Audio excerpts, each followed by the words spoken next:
Good day, everyone. So today we're going to talk about family spirituality. So what is family spirituality? Family spirituality is that what every family does and what a family consists of.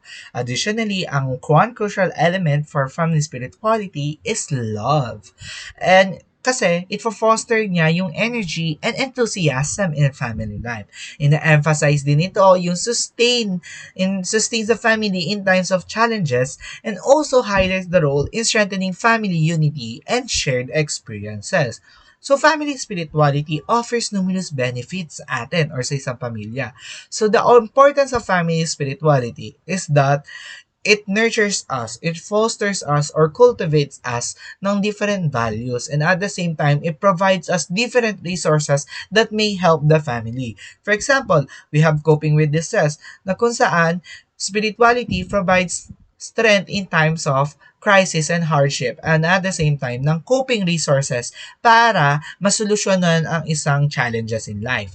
And for example, encourage growth and transformation na kung saan lahat ng challenges na binibigay sa pamilya ay nagiging learning experience para ma-strengthen ang isang character. So moving on, we're going to talk about the threats. Kung kanina, benefits, ngayon naman, ano yung makakasira sa family spirituality? Ano yung mag-aaring maging risk? So, we have lack of caring, disharmony, negative information, family members becoming obsessed with religion, and when prayers are not answered.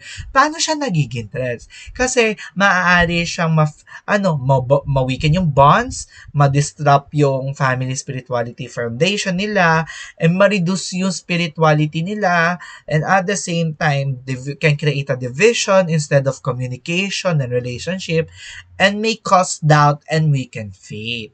So, next up, kung kanina na-discuss natin kung ano yung maaaring maging threats o makasira sa family spirituality, ngayon naman, ano yung mga strategies na pwedeng ma-enhance sa isang family spirituality or family spirituality?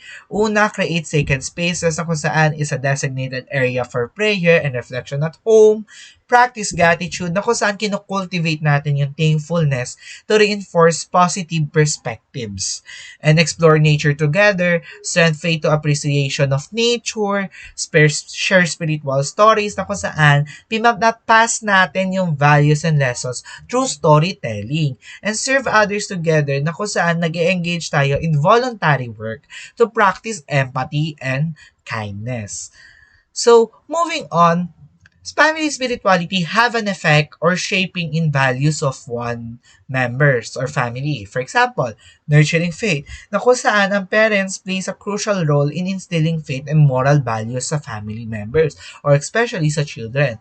And foundation of moral values and strengthening it, na kung saan maaaring religious participation helps develop honesty and integrity, and emotional well-being na kung saan ang family spirituality can fosters emotional stability and resilience. And lastly is civic engagement or nation building first, na kung saan pag-usapan natin ang civic engagement, na kung saan ang family spirituality encourages participation in community service and activism.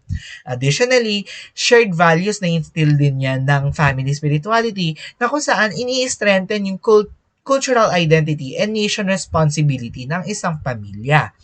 And lastly, resilience na kung saan binibuild yung strong family ng resilient para mag-contribute to a stable society.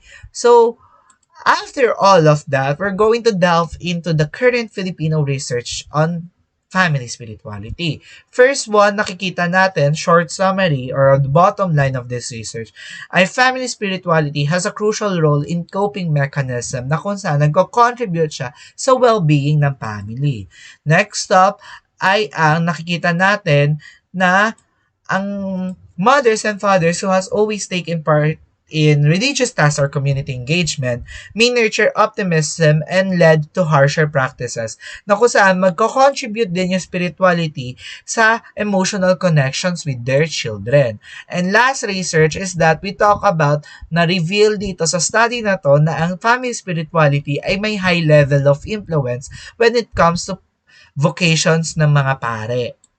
So moving on from the recent news on family spirituality, first news na kung saan in-emphasize na ang family ay foundation of faith and society, and at the same time, yung spirituality ng bata or ng mga children. Next up is the Feast of Jesus Nazareno, na kung saan bring Filipino families together or closer, na strengthen yung family faith and unity, and especially their spirituality through their religious traditions. And lastly, makikita natin sa last dito ay ang lessons natin na kung saan ang family spirituality may ensure the accomplishment of their own academic and personal achievements in life sa isang pamilya. So that is all. Thank you so much for watching and listening to this topic.